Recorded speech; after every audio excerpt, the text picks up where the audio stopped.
Assalamualaikum warahmatullahi wabarakatuh. Nama saya Ezra Tala Hermawan dari kelas 12 RPL 1 dari Sekolah SMKN 71 Jakarta. Ingin ingin mempresentasikan dan mempraktekkan apa sih materi JDBC itu. Pertama, JDBC. Untuk pengenalannya, itu saya akan bilang data dibutuhkan di mana-mana. Menyimpan dan memanipulasi data dibutuhkan dalam sebuah aplikasi.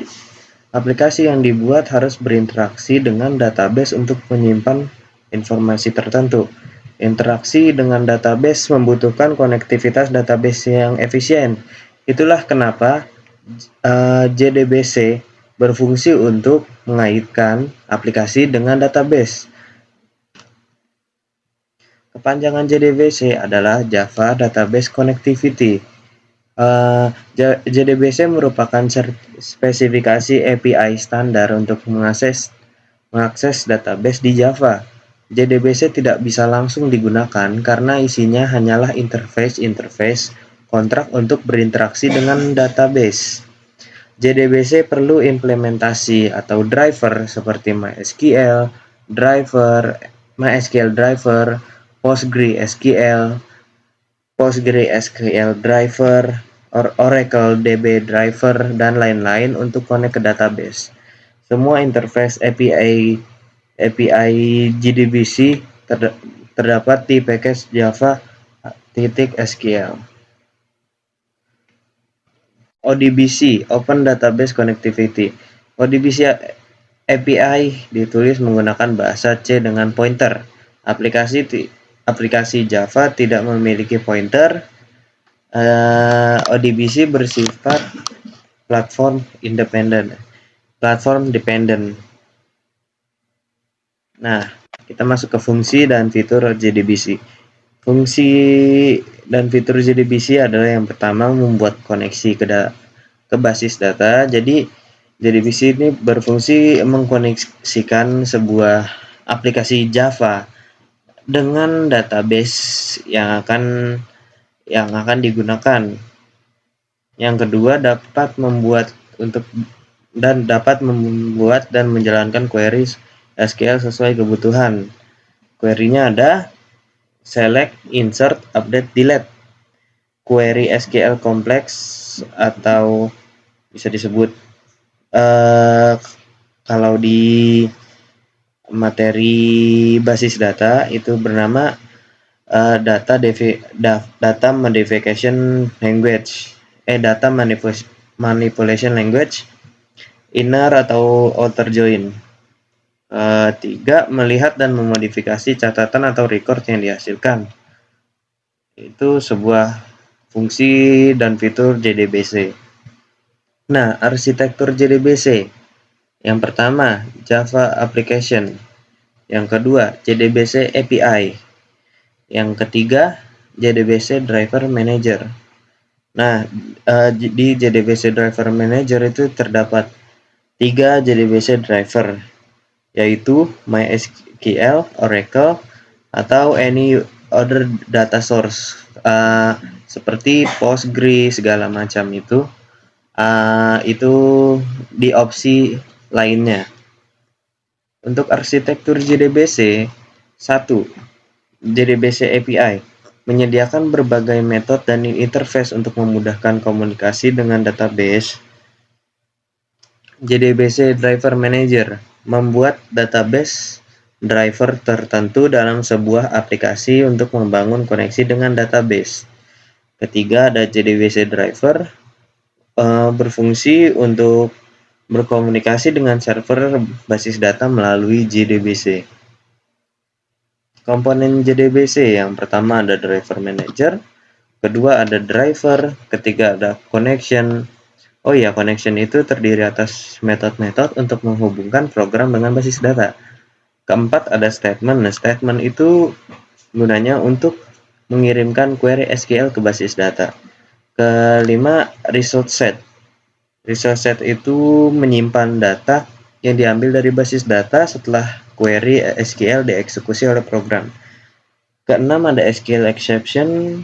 SQL exception itu seperti menangani kesalahan yang terjadi dalam aplikasi basis data. Contoh, misal statement yang kita berikan itu salah, query yang kita berikan itu salah, dan itu akan terdetek oleh SQL exception itu bahwa ada kesalahan dalam query.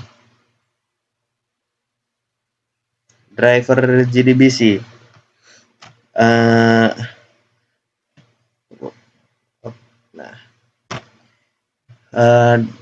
Driver JDBC ada dua, ada MySQL dan Oracle. Di sini ada namanya. Di sini ada format URL-nya. Jadi mungkin saya akan skip bagian sini. Oke, kita langsung ke langkah-langkah membuat JDBC. Pertama, import package java.sql. Kedua, memuat dan mendaftarkan driver. Ketiga, membuat atau membangun connection, atau bisa disebut juga koneksi antara database dan Java. 4. Membuat statement. 5. Menjalankan query. 6. Memproses result atau hasil. 7. Menutup connection. Statement method. Statement method terdiri dari dua. Yang pertama, execute update atau SQL. Execute update SQL gunanya apa sih? Digunakan untuk mengirimkan perintah SQL insert, update, delete, ataupun yang tidak membutuhkan result. Kedua, gunanya mengembalikan nilai in, menunjukkan beberapa jumlah record yang terkena impact perintah SQL. Yang kedua ada execute query SQL, digunakan untuk mengirim pesan perintah yang mengembalikan data, misalnya select. Mengembalikan objek java.sql.result set yang berisi data-data hasil query yang SQL dikirimkan. Query SQL. Query SQL terdapat 3. Ada insert, update, delete. Insert itu gunanya apa sih? Insert itu gunanya kita akan memasukkan data apa yang kita akan masukkan. Contoh kita mau memasukkan sini di 12 ini kita Joko Anwar, misal kita ubah ya. Dikarenakan saya tidak bisa ubah di PDF, jadi kita akan saya blok aja begini. Itu contoh ya. Jika kita ingin memasukkan sebuah angka atau sebuah record dalam basis data, kita akan menggunakan insert into RPL gitu. Untuk update itu apa sih?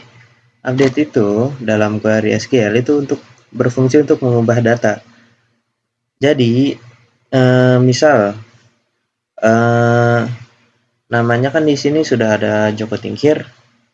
Nah, kita mau nge-set name Joko Tingkir.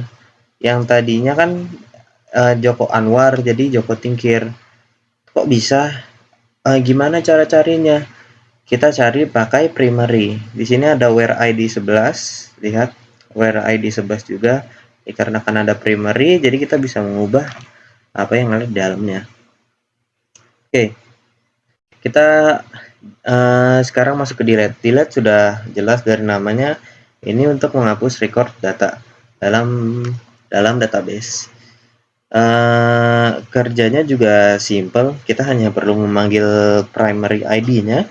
Lalu data yang primary ID-nya itu 10, itu akan terhapus semua, maupun itu nama atau umur atau jenis kelamin, itu akan terhapus. Oke, selanjutnya kita praktek JDBC. Nah, di sini saya sudah membuat sebuah form Java aplikasi, form Java application dengan ini connection. untuk ke database. Maaf, rada nge-lag ya. Di sini bisa lihat .mysql database driver, .mysql localhost siswa. Siswa ini adalah database yang saya gunakan. Oke. Jadi saya sudah menempatkan beberapa record nama yang saya berikan di sini. Jadi tanpa basa-basi kita akan shift F6. Oh iya, pastikan sum yang ini nyala ya, karena di sini dia MySQL.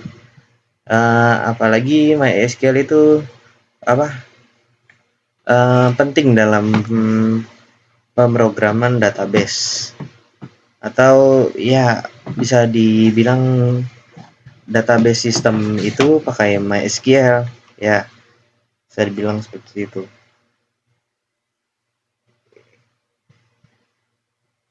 Apa itu tadi? Ini hasil dari Waduh, kok nge-double ya, maaf ya. Nah, ini hasil dari hasil dari ini JDBC saya akan menambahkan sebuah record. Di sini saya sudah menambahkan nama saya sendiri, Ezra. Jadi saya usahakan primary ID-nya itu berbeda, jangan ada yang sama. Kalau misalnya sama akan gagal. Misal 14, namanya bolehlah kita taruh si Ridwan. Umur Ridwan itu adalah 24 tahun. Nah, untuk jenis kelamin Ridwan itu adalah laki-laki. Oke, mari kita simpan. Ini kita udah insert data ke sini ya. Ini sudah menyambung ke database dan status koneksinya berhasil karena di koneksi yang ini kita sudah menyambungkan database ke dalam aplikasinya. Dan lalu di data siswa RPL di source-nya itu kita sudah memanggil mana ya? Nah, ini koneksi Kak. Kita sudah memanggil koneksi yang akan kita jalankan bersama aplikasi. Nah, oke, kembali ke sini. Kita akan simpan. Data berhasil disimpan. Nah, ini apa sih? Ini tuh apa? Ini tuh SQL exception. Tapi jadi dia message-nya itu kalau SQL exception-nya error, dia akan bukan data berhasil disimpan, bukan.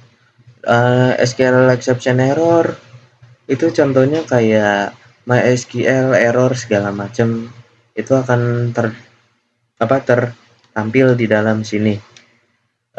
Jadi yang saya berikan, jadi yang saya input ini data berhasil ditambahkan dan oke. Nah, data di sini berhasil ditambahkan ya. Lihat, data di sini berhasil ditambahkan. Jadi ya, begitu saja. Cukup sekian presentasi dan praktek dari saya. Untuk tujuan dari presentasi dan praktek saya kali ini untuk remedial pelajaran pemrograman berorientasi objek untuk penilaian akhir semester dan ulangan harian. Oke, sekian. Wassalamualaikum warahmatullahi wabarakatuh.